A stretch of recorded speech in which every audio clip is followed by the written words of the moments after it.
Averti par Schnipper, je revois Masson et là, je me fais beaucoup plus précis dans mes demandes parce que je sentais que l'homme était meurtri par les attaques dont il avait fait l'objet par le gouvernement fédéral qui lui avait reproché ses rencontres avec Schellenberg. Et je lui ai demandé si parmi ces rencontres avec Schellenberg, il fut question de Rössler. Masson, qui était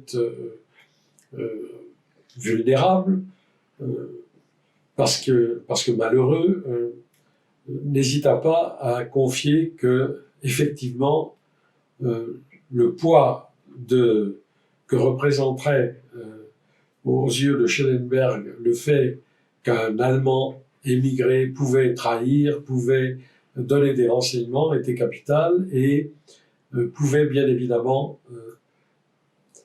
était de nature à enquête de la part des Allemands, parce qu'à l'époque encore, au moment où Rössler s'était installé, ça n'était pas préoccupant, mais ça allait le devenir très vite avec l'entrée en guerre de la France, des Alliés, après l'invasion de la Pologne. Car tout cela, Schnipper, via Rössler, l'avait annoncé à Hausamann et il avait porté à Hausamann des éléments qui permettaient de renseigner les Alliés sur l'Oberkommando de la Wehrmacht et les décisions qui étaient prises par Hitler. Pour la stratégie qui allait être appliquée sur le terrain, le fait de connaître par avance quelques-unes des décisions importantes de Hitler avec l'Oberkommando de la Wehrmacht, c'était inestimable. Cette source qu'allait devenir Rössler était devenue pour Masson, était devenue pour Guisan inestimable. Et il fallait la protéger.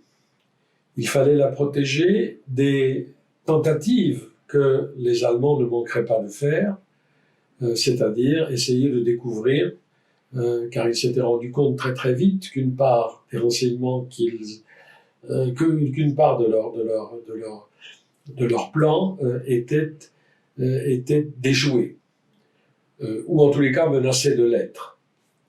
Ils avaient très vite appris par leurs agents sur le terrain que visiblement les SR occidentaux, les SR français, étaient avertis. Cela dès 1939. Que les SR belges et hollandais avaient été avertis. Cela aussi dès 1939. Que la Norvège avait aussi été avertie. Ils se demandaient d'où et comment ces renseignements transitaient. L'Abwehr, qui était le service de renseignement de l'armée, était peu sûr, parce que déjà, dans le sillage de l'amiral Canaris, il y avait des officiers allemands qui n'hésitaient pas à renseigner les Alliés. Et ce fut ainsi que, bien évidemment, les événements allaient le confirmer. Un Allemand, Oster, qui travaillait à l'Abwehr, qui était l'un des adjoints de Canaris, avait averti les Anglais, les Hollandais avaient averti les Belges du sort qui leur était réservé, de la façon dont l'Allemagne attaquerait, la façon où elle attaquerait, etc.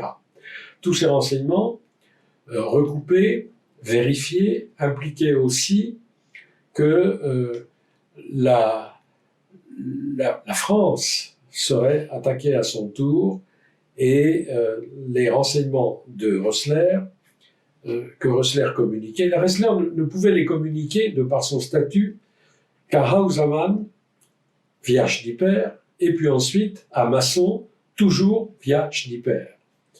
Son statut d'apatride, son statut d'émigré, surveillé, impliquait qu'il devait,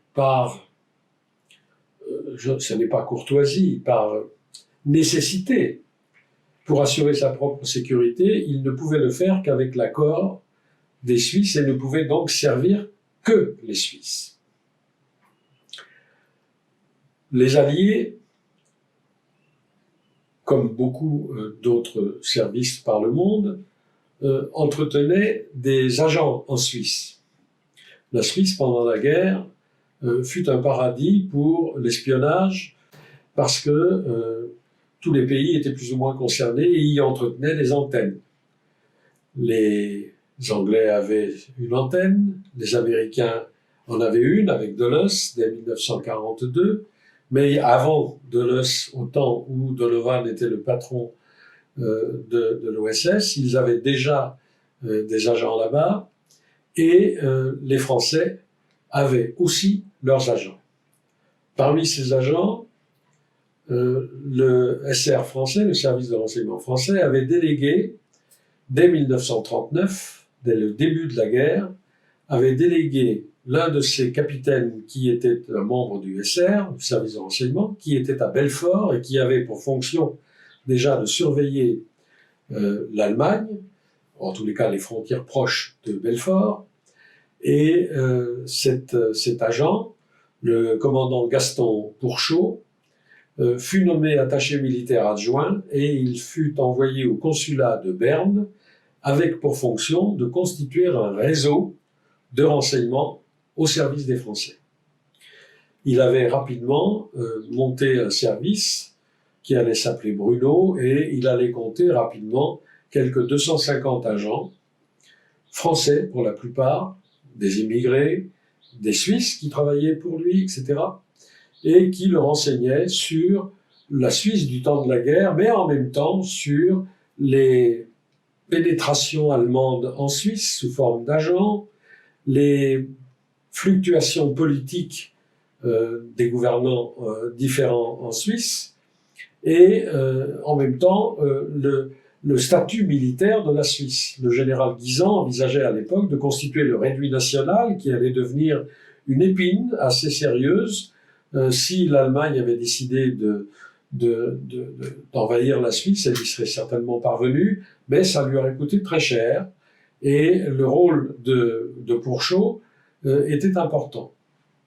Pourchot avait, comme tous les autres attachés militaires adjoints subterfuges désignant les antennes de renseignement alliées évoluant en Suisse, Pourchot avait des contacts réguliers avec le colonel brigadier Masson.